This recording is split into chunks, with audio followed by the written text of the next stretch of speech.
Hey everyone, it's the Doom Dog. If you've been following my reviews on the Halo series, you may have noticed that they do not fit my ideal for a console shooter.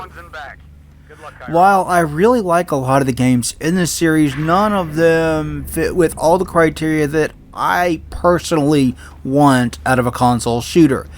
This begs the question, is there a shooter that does? Well, the console port of Doom 2016 absolutely does. This is one seriously amazing port. It runs at 60 FPS and even has a full fat 4K on the Xbox One X. It controls incredibly smoothly and is very responsive. It is an amazing port and has everything a Doom game should have. But what about a shooter that was built from the ground up to be a console game?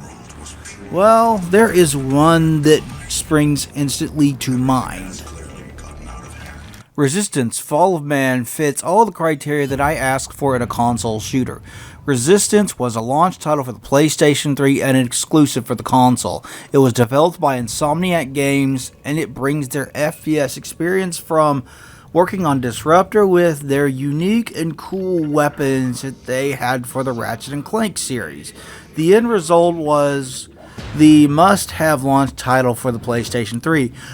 Before we begin, I want to note that I am not doing a PlayStation versus Xbox thing here. This is not a fanboy thing going, haha, Sony did it better, suck it Xbox.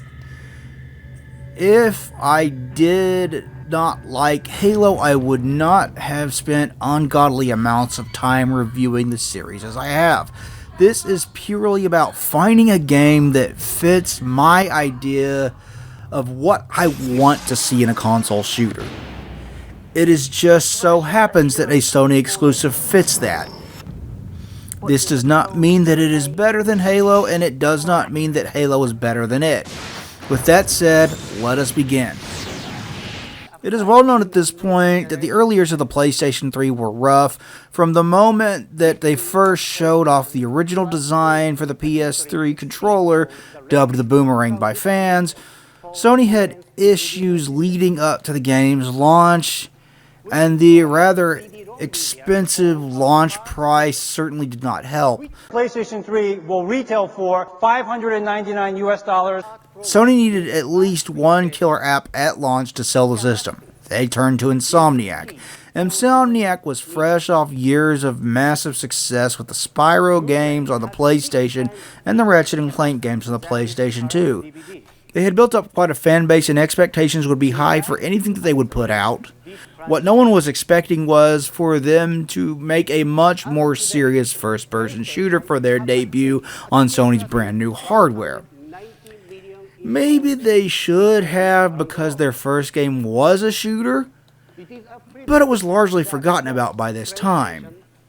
Nonetheless, they presented us with an alternate history shooter that takes place in a UK where World War II never happened because Europe was too busy dealing with an invasion by an alien force known as the Chimera. They showed off a game far more detailed than anything possible on the PlayStation 2, with a lot more on-screen enemies than it was capable of. Expectations were high, and it was far and away the most talked about title leading up to the console's launch. After its launch, the game showed off what the PS3 was capable of with 40-player online matches and far more enemies on screen than we were used to for consoles. The game reviewed well, it was well received by Sony's fanbase, and it sold well. Yes, it was even given the label of Halo Killer, though it plays differently enough that I do feel that this is an unfair label. 2006 was a long time ago, though. That is a lot of time for a first-person shooter to age, which begs the question of how has it aged? Does Resistance hold up over time? Aside from obvious things like graphics not looking modern, is it still the great game that it was praised to be? Join me as I take a look at Resistance Fall of Man for the PlayStation 3. A virus begins to spread throughout Russia in the 1930s. It spreads quickly and its effects were devastating. Reports of biological experiments begin to make their way out of Russia, as well as reports of entire towns being destroyed overnight, and then cities. Fear ran rampant that Russia was developing some sort of superweapon, but the truth was that Russia was dealing with an invasion from an alien force known as the Chimera. The Chimera stayed in Russia for over a decade, but they eventually spilled out of it into the rest of Europe in 1949. The entire continent was overrun within weeks. England thought that they might be safe because of the channel separating them from the mainland. But the Chimera dug tunnels underneath it and invaded the UK in October 1950. England spent this time preparing for them, but they were still overrun in just 3 months. The cities were abandoned and all the people were located to military bases and other secret locations. On July 11th, 1951, the Americans arrived and attacked the Chimera on the eastern coast of England. The protagonist, Nathan Hale, was with the second wave of soldiers, and the game follows him from that day through July 14th. We see Hale suiting up, and he gets on a VTOL. It takes off from the carrier. American soldiers did not know what they would be facing when they landed. The U.S. borders were sealed in 1950 to protect against a threat, and only the highest levels of the government really knew what was going on. The operation was meant to be an exchange. The U.S. were giving the U.K. supplies and ammunition, and the English were bringing the Americans a secret weapon to use against the Chimera. The game's narrator was in charge of the English forces headed for the exchange, but they got ambushed in Manchester, leaving the Americans to fend for themselves. After the initial skirmish, the battle ends with the remaining soldiers from Hale's group getting attacked by small bug creatures. They all pass out, and a medic comes across the dry creek bed where they passed out. He finds Hale still there. Hale wakes up, and his body has no wounds on it at all. He refuses a medical examination, choosing to join other soldiers in battle. He is the only soldier known to survive an encounter with these bugs, and no one knows why he survived. Follow the medic. The Americans regroup at a bus depot in York under the commanding officer named Captain Winters. The Chimera are closing in, and the Americans want to hold the depot for a landing zone. They do win the battle, but the Chimera launch spires, which are these large cylinders full of the bugs. This causes everyone to be overrun by the bugs. There is no defense against a spire attack. The soldiers are carried away by Chimeran carriers to conversion center facilities to be turned into Chimera. The bugs spread the Chimeran virus that transforms humans into their kind. Hale wakes up at the facility. The narrator is here. She was captured uninfected and is waiting to be infected when Hale intervenes to stop the process from happening. Her name is Parker, and she is surprised to see an American wandering around here. She gives him her radio frequency and escapes her cell up the shaft. She says that Hale has Chimeran traits with the bright yellow eyes. He is no longer entirely human. This conversion center was built on top of an old fish cannery. After being infected, humans fall into a coma. The infected are brought to these facilities where the process of them being turned into Chimera is sped up. During the second phase of the process, their bodies are wrapped up in cocoons. This greatly increases the speed of the conversion process. Different virus strains result in different types of Chimera, and the larger forms are built from multiple human bodies. They can take months to create. The final stage of the conversion process is called the birthing chamber. This is where new Chimeran creatures are born. These hybrids have metabolism 12 times that of human beings. This gives them an incredible healing factor, but it also means that they will overheat without closely monitoring their body temperature. Because of this, cooling units are attached to their backs that do just that. They keep them from overheating and dying. Parker makes it outside of the conversion center alive. She's summoned to rescue. Hale makes it out and joins her. She examines him for further signs of the Chimera. But there was nothing, just the eyes. They are headed to Manchester, where the secret weapon is being stored. Hale is dropped off in the middle of a battlefield, and he joins the British in the fight. The convoy was stuck on the other side of the city, and they were surrounded by enemies.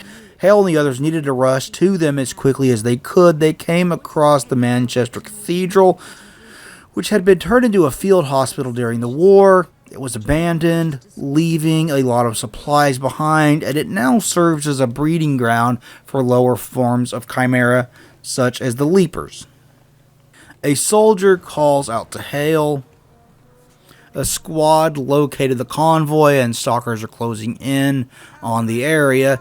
They cannot be evacuated until those are dealt with. Stalkers are walking tanks with machine guns and missiles. They move quickly and are good against aircraft. He approaches the back of the truck, and he has a vision of something. There is a containment unit on the back of the truck with something that seems to be interested in Hale, and Parker does not want Hale anywhere near it. The unit was airlifted to Northern Command, and the exchange with the Americans would have to wait. The Chimera were using underground tunnels to get from place to place undetected, and the British wanted to seal them off first. Parker monitors the combat from the air, and she spots one of her best soldiers, a man named Cartwright. She instructs Hale to join up with him. Hale meets him. Cartwright is not easily impressed, especially by an American. His team discovered that the Chimera were digging something up out of the ground, but the priority is still to seal the tunnels. After a successful operation, the soldiers are headed back to command to rest, and Hale is headed to Northern Command for debriefing. Things are eerily silent at Northern Command, and a cave-in separates Hale from the rest of the group. Parker has been trying and failing to reach him for some time. She knows exactly how and why the Chimera attacked this place. They were after the weapon that the English were going to give to the Americans. It is sealed in the containment unit in the research lab, and she feared what was inside would either control or kill Hale. Hale eventually comes across the map room with all the information that the British have gathered on the Chimera over the past 2 decades. It contains detailed schematics on the tank and what was in it, the highest form of Chimera known as Angels. They believe that the Angels control the rest via some form of telepathic link. The Chimera are a sort of hive mind. Parker fears that the captured one may be calling out to the others, and that is why Northern Command is under attack. She fears further that it may be controlling Hale. Hale finds the containment unit, and he opens up the shutter on it. He approaches it, and the Angel bursts up and attempts to control him. It fails, and he guns it down. When Parker spots Hale come out alive, she knows the Angel must be dead. She also notes that he got the Chimeran healing factor. They track the Chimera to a gorge in Somerset. Cartwright is there attending to his fallen soldiers. He recognizes that Hale is infected, but he tosses Hale the keys to the Jeep. The two of them drive off. The Chimera usually establish themselves in cities, so them being in a gorge like this is highly unusual. Cartwright figures they must be hiding something out in this gorge. The two soldiers split up and continue on foot. Cartwright and Hale come across a giant tunnel.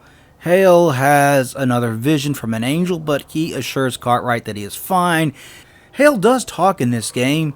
He does have a voice actor, but he has even less lines than the Master Chief tends to in Halo.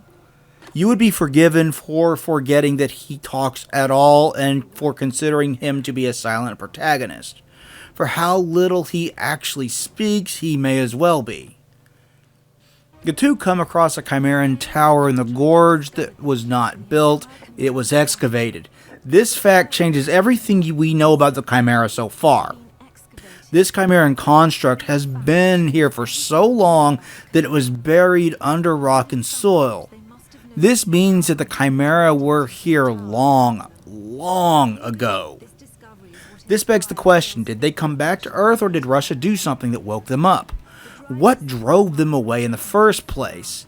I love this plot twist because it recontextualizes everything we know about the Chimera up to this point. We will come back to this before we are done talking about the story. The drive back to Southern Command took at least an hour, and the Chimera attacked it in that time span. They entered the base from the south, and you need to find a way in to help with the evacuation effort. Hale winds up being the only soldier that makes it into the base. The game makes it a big deal out of this, but Cartwright and the others can be seen just staying there, encouraging Hale to go in. This is not some heroic barely made it in by the skin of my teeth like the game wants you to think. This is just a little weird. Anyway, he helps the forces inside the base hold off the Chimera forces, allowing the planes to escape and evacuating the base. Goliaths are closing in. They are like the Stalkers, but much larger and much more powerful. As Hale exits the base, he gets approached by a Stalker. Cartwright pops up out of it and he invites Hale up. They use it to clear out the area around the base, allowing more soldiers to escape. After saving as many troops as they could, Hale did not climb on board the VTOL with Parker.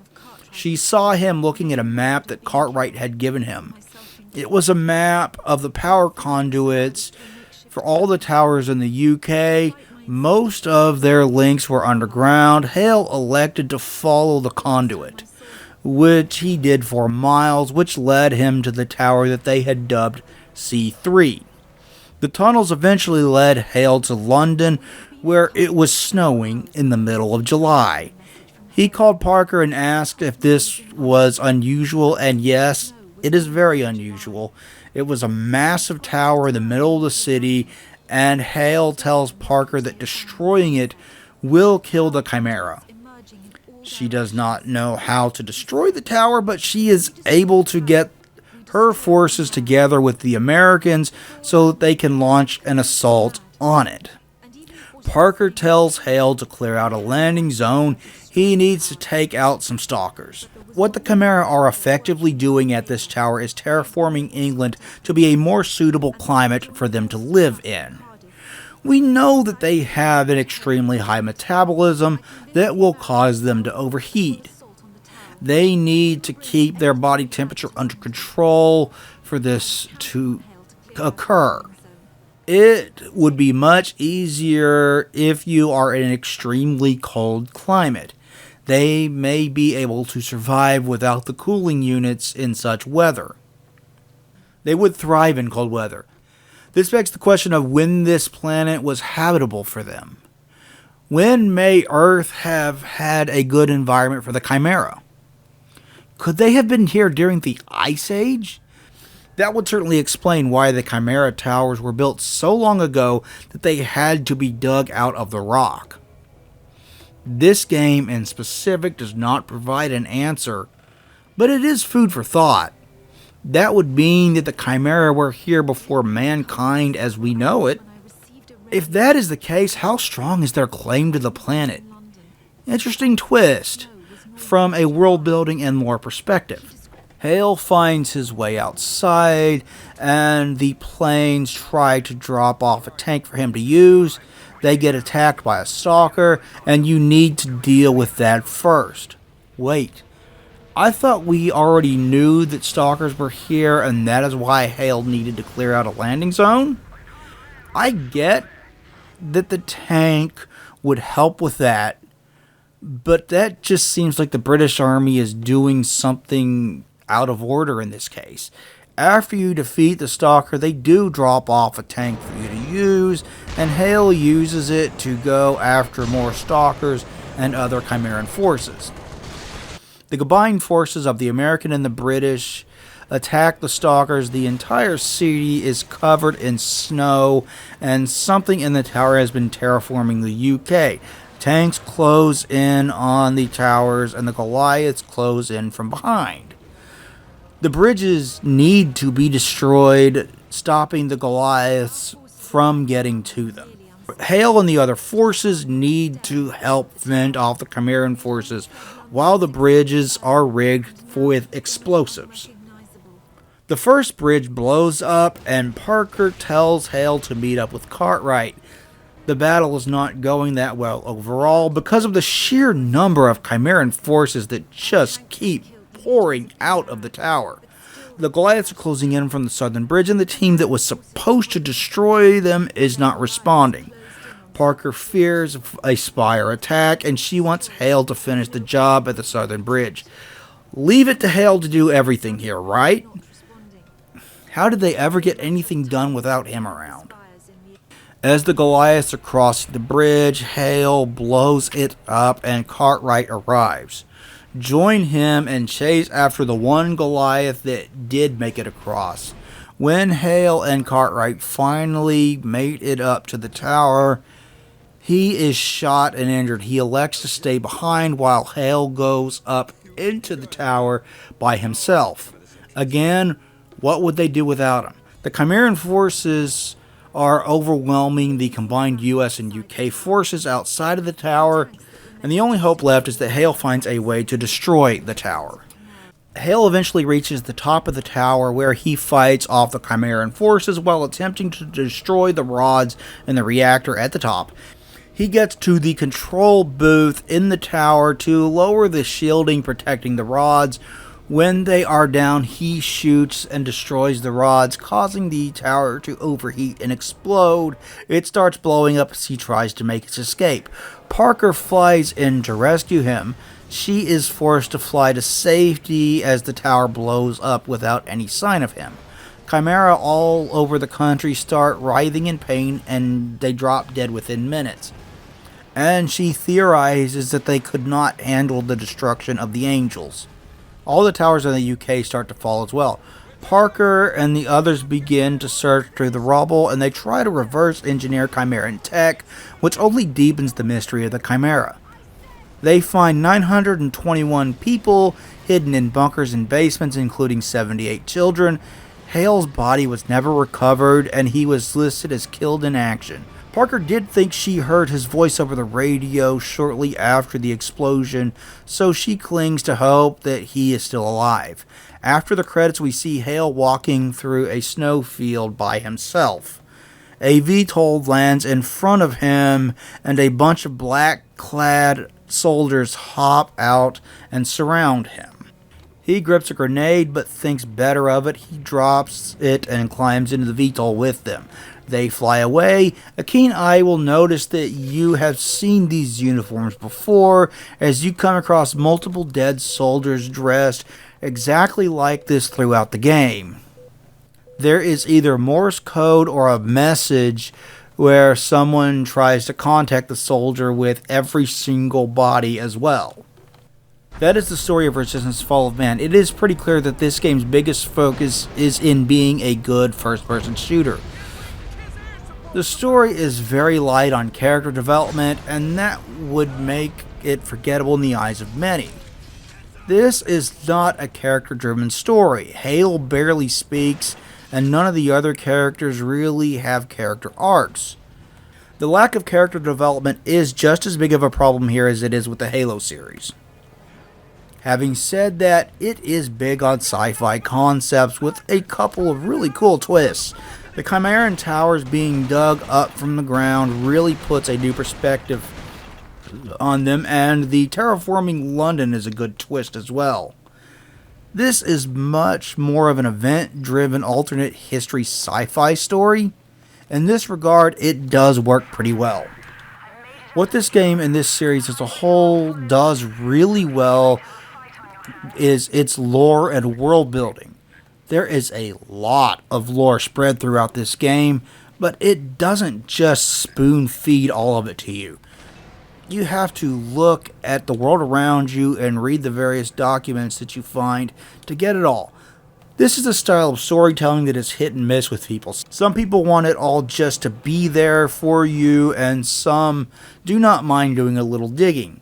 This gives you a baseline story with enough intrigue and information and twists that it can keep you into it from beginning to end, but there is much more for the lore hounds. For example, there are numerous levels where you run across the dead soldiers clad in black that I previously mentioned. Many of them will have Morse code that you can translate, as does the pause menu in various places. If you want to bother to translate all of that, you will learn about those Black Ops soldiers and how they were trying to apprehend Hale throughout the game, referring to him as the Grayskin. You also get the first mention of the Cloven, who would be expanded on in the PSP spin-off titled Resistance Retribution. Let me just give you a little bit of this game's lore. This is the Greyjack. They give off the appearance of being older with their tall, lanky, bony look. Do not let that fool you, though. They still have the strength to effortlessly lift you up into the air when they attack you. These guys are an early version of the hybrids that were created back in Russia. The early prototypes for the cooling units were not perfect and were prone to malfunctioning. This did two things. First, it would cause them to not stop growing.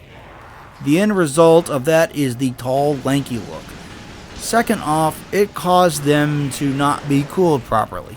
The end result is that their flesh is rotting and dying, but the incredibly high healing factor sort of balances that out. The end result of that is that they smell terrible. They go through a cycle of the flesh dying and the healing factor healing it. They will eventually die out and in fact do not appear in future games for this very reason. There's plenty of cool lore in this game and in this series like this for those that want to dig into it. The story gives you plenty to understand what's going on, but there is that extra lore for anyone that wants it. Another example, did you know that the Chimera in this game are all referred to as hybrids? That means that none of them are Chimera in their pure form. They are all Chimera mixed with other life forms, mostly human beings. What then do pure Chimera actually look like? What did the Chimera that built the towers look like? I do not know. And this game only really lets you know that they exist for those paying attention. All in all, I do like this game's story. It's not top tier storytelling or anything, but it does not need to be. It's a shooter, not an RPG or something.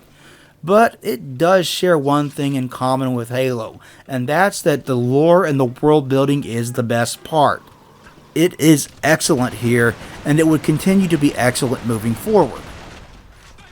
On a final note about the story, I really like the presentation here. Most of the cutscenes are presented like they're part of a World War II documentary with Parker narrating it or something. Given that this is a war story, it makes sense. It is an interesting way to present the story, and it works. I like it. The story is good, the world building is great, but what about the presentation? Let's start off with the graphics.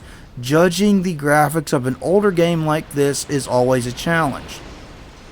The game turned 15 years old last year, and it was a very early example of the HD era. It runs at 720p, which is a rather low resolution compared to the 4K games and movies that we have access to nowadays.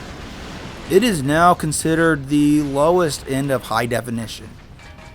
Any game that is this old will have aged considerably on a technical level, so comparing it to a more modern game with a more modern hardware is not fair to it.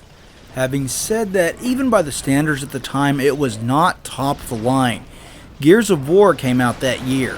Fear came out the previous year. The first Uncharted and Crysis came out the following year. On a technical level, it is not as good looking as any of those, but you also need to remember when this came out. We were transitioning to a new console generation, and it was a huge leap as we were moving to the new consoles that were pushing higher resolutions than any console ever had before. This game did definitively look next gen. What this game does right is have a very clean look. All the textures in this game look sharp and are not prone to the flickering that was commonplace during this generation of consoles. This has resulted in it holding up better over time. It still looks decent nowadays as a result. They did put the power of the PlayStation 3 to good use here to make these models and textures look clear and not muddied. It holds up. What holds up even better than this, however, is the art design. This game and this series as a whole has excellent art design. All the weapons and all the enemies are unique and just really fucking cool.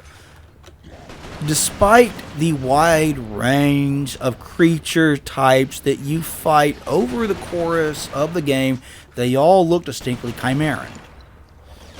And there's a nice divide between human weapons, which look more practical and normal, and Chimeran weapons, which look significantly more high-tech. Finally, this game runs pretty well. This is where it truly shows off the power of the PlayStation 3.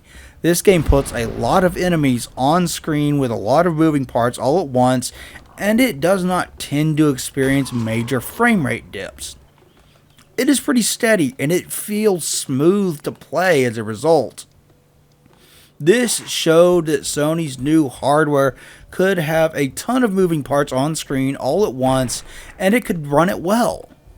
It was an impressive showpiece for the early days with the PS3. About the only problem that I have with this game's presentation is the color palette. Much like many other games from this time period, it does have a shit ton of grays and browns and a lot of earthy tones to fill out its world. This was so commonplace during this generation and the years leading up to it that I feel like I could just copy and paste a previous rant about it and place it here. It never looked realistic, it never will, and I am glad that this trend is dead. What about this game's sound? The PlayStation 3 and the Xbox 360 had a massive leap over previous generations as they allowed for in-game surround sound formats. The new console generation always come with a big expectations for graphics and audio. This was a similar kind of leap going from SNES and Genesis to PS1 and N64. The new consoles were capable of much deeper and much more impactful soundscapes than ever before. Resistance is certainly a good leap over previous generations. I love the sound of the weapons in this game. They all sound beefy and powerful like they should. It's not the same level of fear, but it is impressive, especially for a first attempt on a brand new console. Explosions are bassy and have good weight to them. It makes good use of surround sound audio as you play. It sounds absolutely excellent and I love it. The voice acting is good across the board as well. This is something that Insomniac always knocks out of the park with their games, and they nail it here. Every character turns in a believable performance, even if Nathan Hale may not have that many lives. What little he does say is well acted. You expect this from Insomniac, and they deliver. Where the audio package is a little let down is in the music department. There is music here, but you would be hard pressed to remember a lot of it. It's not annoying. It's not bad, it's just not memorable. I will give it this though. When the game calls for it, the music can create a nice sense of atmosphere. What is here does work, just do not go into this expecting something top tier. You will not get it here. All in all, the audio for this game was the next gen experience that you would have wanted back in 2006. The music might be kind of forgettable, but it gives your stereo set up a good workout with the sounds of gunfire, VTOL blades chopping the air, and explosions. It will surround you with all of this when you play it, and it will immerse you into its world. It is good work. It looks pretty good, it runs well, it sounds great, but what about the gameplay? Well, this is a fairly standard first-person shooter at its core. You have a selection of weapons to shoot and a selection of bad guys to fire those weapons at. You can jump and you can crawl, and there is a button dedicated to throwing grenades as well. If you get up close to an enemy, you can hit them with your weapon to deal melee damage. Everything you expect from a first-person shooter is here. Remember when I said that this meets the criteria that I want from a console first-person shooter? I bet you're wondering what exactly I meant by that. Well, you have all your weapons on at all times. There is no 2 or 3 weapon limit like in many console shooters have. Instead, you can bring up the weapon wheel and select the gun you want from it. Nathan pulls the gun out instantly, and this is a brilliant idea from Insomniac that lets you keep all your weapons at once while not taking that much longer than PC to pick what weapon you want to use. I absolutely love it. This game also has health packs. There are glowing yellow vials spread throughout the world that give you back a quarter of your health when you pick one up. As I have said in the past, I much prefer health packs to regenerating health, so I do like this better. It is more to my taste in shooters. Having said that, this does have regenerating health as well. Let me explain. The health bar in this game is divided up into 4 segments. When your health regenerates, it will only regenerate the segment that your health is currently in. If you are halfway down the first bar, for example, it will refill that bar. If you are down to your final bar, however, it will only refill the final bar, and you will need to find 3 health packs to get the 75% of your health back. This system, to me, feels like a good compromise between the more modern regenerating health style and the more old school health pack style of shooter. It works well, and it makes sense within the story as Hale is infected with the Chimeran virus and does have their healing factor. This does beg the question of why his body doesn't overheat, though. Oh well, I guess it is a good compromise regardless. Speaking of those guns, let's talk about them. Every weapon in this game has an alternate fire mode, and it has a unique and cool selection of weapons. You start off with a fairly standard machine gun called the carbine. Its alternate fire is a always useful grenade launcher that detonates on impact. It is good for quickly clearing out a few enemies if you are in a pinch, and this is a good workhorse go-to weapon. The second weapon you will come across is the Chimeran Workhorse weapon. It is called the Bullseye, and it rapid fires balls of energy.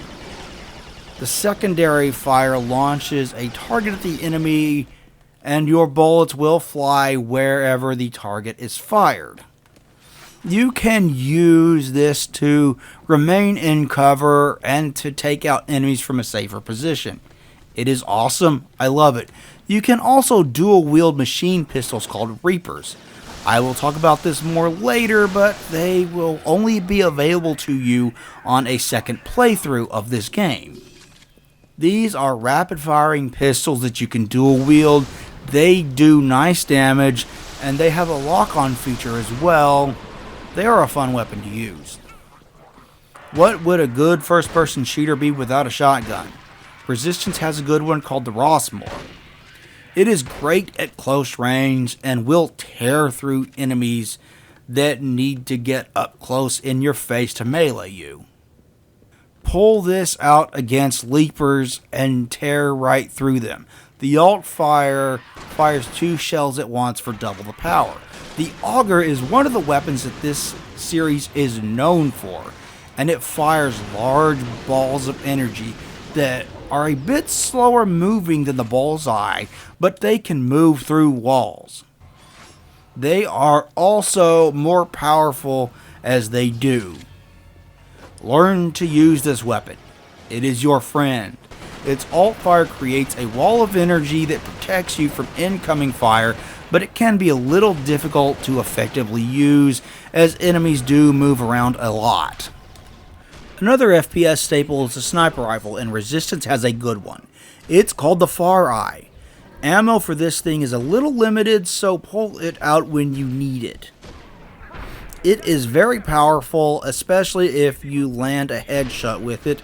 The alt fire slows down time for a short while, allowing you to aim better. It is every bit as awesome as it sounds. The arc charger is another weapon that you will not get on your first playthrough. I was never particularly good with this weapon, but it fires a bolt of lightning that is pretty powerful. You can chain lightning from one enemy to another with its alt fire. It is a cool weapon. I was just never particularly good with it, so I never used it much. The Hailstorm is a powerful weapon that fires what appear to be shards of energy rapidly at the enemy. This is the kind of weapon that you will save for more powerful foes such as Titans and the Steelheads. The alt fire places the bullets in the air in a circle and then fires them all from that circle like an auto turret. It's awesome. The Sapper is another weapon that I never used all that much. You can use it to lay bubbles of explosive material on the ground. The alt fire detonates them. You can use this to lay traps and lure enemies into them, but it really does not suit my playstyle. It is a pretty unique idea for a weapon though. The Dragon is a flamethrower that fires some sort of blue flame. It looks a little odd because it gives off the vibes of being a flamethrower, but what it does shoot out does not look particularly like fire.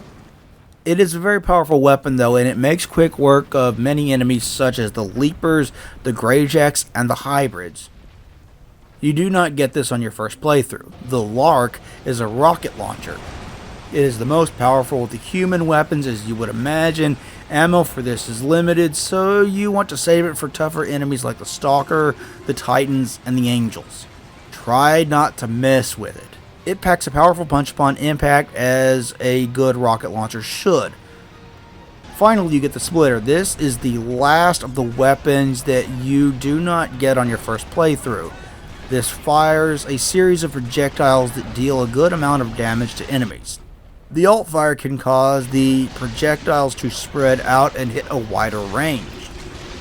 This is a little tricky and it will take the player a little trial and error to get the hang of, but it is unique and fun. There is, of course, a selection of grenades that you can throw at your enemies as well. The first of these is the standard Fragmentation Grenade. If you've thrown a grenade in any video game ever, you know what this is. You throw it, a few seconds later it explodes and kills enemies near it. They are useful and the game will give you a lot of them. Don't be afraid to use them frequently. The second is more unique and more fun as a result. It's called the Hedgehog Grenade, and it is kind of like throwing a nail bomb. It explodes and it throws yellow needles at everything anywhere near it for a lot of damage and kills most things near it. This thing is a hell of a lot of fun and one of my favorite grenades in any video game ever. Last but certainly not least is the Air Fuel Grenade. This thing is badass as well. It fuels the air with a flammable gas before it explodes. When it does blow up, it ignites all that gas and sets everything on fire anywhere near it. Be careful with this one because you can damage yourself with it if you are too close to it. Still, if you see a small room ahead of you with Chimera in it or something like that, just lob one of these bad boys in there and watch them all burn. It's just as cool as it sounds. The key to beating this game is to learn to master your weapons. While you can rely on the bullseye and the carbine to carry you through the game, you are making the game harder on yourself. The various weapons in this game are useful in different situations. Learn them all and swap between them often. This is the key to living to fight another day and to getting the most fun out of this game that you can. Insomniac gave you a wide range of unique weapons. Use them. Of course, the first-person shooter needs enemies to shoot. This game provides that in spades with a lot of enemies on screen at once and a variety of enemy types to shoot. Given that they all come from the same species, the sheer variety of enemies in this game is rather impressive, but it really helps to keep the combat fresh from beginning to end. Another thing that Resistance Fall of Man does right is enemy AI. These guys will try to flush you out with grenades. They will try to track your movements when firing at you with the Auger. They will try to dodge out of the way of grenades, and they will duck and try to use cover. The Chimeran are smart enemies, and they will make you earn your victory. They sure are a hell of a lot of fun to fight as a result. Speaking of those enemies, let's talk about them, shall we? The first one you will run across are the hybrids. They are equipped with bullseyes.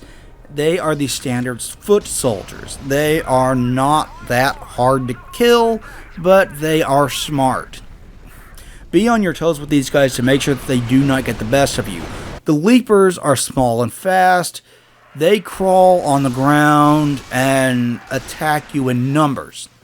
Individually, they are no threat, but they can be when a whole horde of them come at you.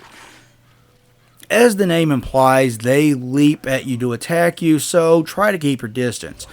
The shotgun works great for quickly clearing these guys out. The minions are not built for combat, they are workers. As long as you keep out of their reach, they pose no threat. They can jump and bite you, though. Still, these guys go down with one single whack of your weapon. They pose no real threat to you on their own, and they only really become a threat when they are paired with other types that will be firing at you while you deal with them. The Howler is a dog-like chimera. These guys are big and bulky. They run around on all fours and close in for melee attacks. As long as you keep your distance and fire at them, you should be fine. But keep in mind that being dog-like, they are faster on their feet than you are. Try to dispatch them as quickly as you can. The Steelheads are the hybrid's beefier cousin. They are bigger, they can take a lot more of a beating before they die, and they carry augers. These guys tend to try to track your motion with the auger to shoot you through walls. Back off and wait for the auger to die down if you absolutely need to. They can kill you quickly, especially when they try to attack you in packs, if you are not careful. The Stalker is a Chimeran tank. It will walk on all fours. It has a machine gun and rockets that it fires. If you are in a vehicle, they are not that bad to take out. If you are on foot, however, they can tear you apart. Try to get around behind them because their weak spot is on their backs. Cover is your friend where these guys are concerned. The Titan is one of the largest types of Chimera. They carry a huge gun that shoots out explosive flaming balls of some kind that deal heavy damage. Do not stand in one spot with these guys around, or they will completely destroy you. Keep moving. They can take a fair amount of punishment before they finally fall, as you would expect. The Slip Skull are smaller and more nimble Chimera. They leap around on the walls. You can see the dot of their weapons when they are trained on you. They cannot take much punishment before they fall, though. They will stay in one spot for a little while to find you and aim at you, and that is your chance to fire at them and take them down. The Burrowers are big machines that the Chimera use to dig tunnels quickly underground. These are not an enemy that you actually fight, but you will come across them a couple of times over the course of the game, and they always bring more Chimera forces with them when they show up. If you see these guys, it usually means backup is coming. I talked about the lore behind the Greyjack earlier, but these guys are tall and lanky. They do not carry weapons with them. They instead run up to you and melee attack you. They are the most powerful melee enemies in the game, and they can take a beating before they finally fall. Keep your distance from them and try not to let them back you into a corner. The rollers are a larger and more powerful version of the leapers. They will roll up into a ball and roll towards you so they can get to you faster than the leapers can. They don't take any more punishment though. The shotgun will tear right through them very quickly. The Widowmaker is one of the biggest forms of Chimera. These spider-like enemies spit out the exact same explosive bubbles the Sapper does. They can take a lot of punishment as you would expect, and they can dish it out quickly too. This is the kind of enemy that you save your powerful weapons like your rocket launcher for. The Goliath is a lot like the Stalker, but much, much larger. You really only fight one over the course of this game, and you are given a Stalker to deal with it. While you are outgunned, smart maneuvering and using your size to your advantage will help you survive the encounter. Just be careful. They are very powerful enemies, and they can tear you apart quickly. The Angel is the highest form of Chimera. You do not encounter many of them until near the end of the game when you fight several. They spit poisonous gas at you that you will need to move out of the way of, and they throw things at you with good accuracy and a lot of power behind the throws. These guys are as tough as you would expect from late game enemies. Pull out your big guns for these if you have ammo for them. When a game introduces you to a new enemy, that enemy is the only type that you will fight for that encounter. I like this. It lets you get a feel for the new type of Chimera so you have a better grasp on how to combat them later on when you run into them in larger groups. This is smart. Resistance has 3 types of vehicles as well. They are all fun to drive and they control pretty well. I do not like the controls for them quite as much as I like the ones in Halo, but they are fun in their own right. The first of these you are given is a tank. It does exactly what you expect a tank to do. It fires explosive shells and has a machine gun that it can fire as well. Tank does, in fact, beat everything. The second vehicle that you will get is the Lynx. It is a Jeep with a mounted machine gun on the back. When you drive this, Hale will be in the driver's seat and Cartwright will be on the gun. You will just have to trust him to mow down enemies with it. He does a pretty decent job of that. You can introduce enemies to the front grille of the Jeep, however, if you want. Finally, you get to drive a Stalker. This is the Chimeran tank. It walks on 4 legs and is more maneuverable than the standard tank. It has missiles that you can fire, and it has a machine gun. This is a hell of a lot of fun, and without a doubt, my favorite of this game's 3 vehicles. The sections where you get to drive one are some of the more memorable sections in the game.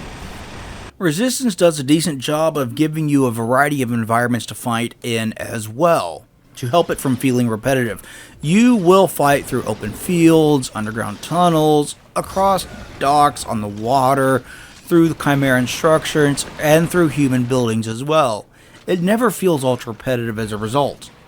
I do have one criticism of this game though. Resistance is a difficult first-person shooter.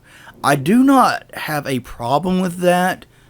Do not get discouraged if you find this game difficult, but the checkpoint system can be a source of frustration sometimes. You will go through multiple major shootouts before it will give you the next checkpoint in any given level.